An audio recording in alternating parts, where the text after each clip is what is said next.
Abşeron rayon məhkəməsində qəsdən sağlamlığa yüngül zərər vurmada təqsirləndirilən Cavid Cəlilovun cinayət işi üzrə məhkəmə istintaqı yekunlaşıb.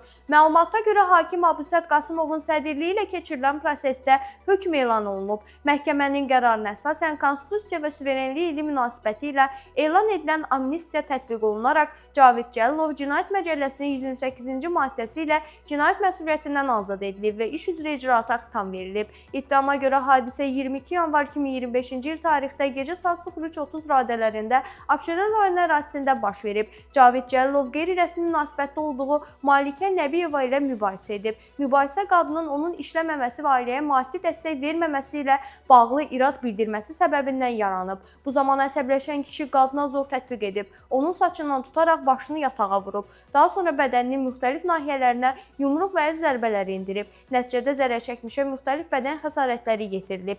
Ekspertiza həmin xəsarətləri sağlamlığın qısa müddətə pozulmasına səbəb olan yüngül xəsarətlər kimi qiymətləndirib. Hadisədən sonra Cavid Cəlilov saxlanılaraq cinayət məsuliyyətinə cəlb edilib.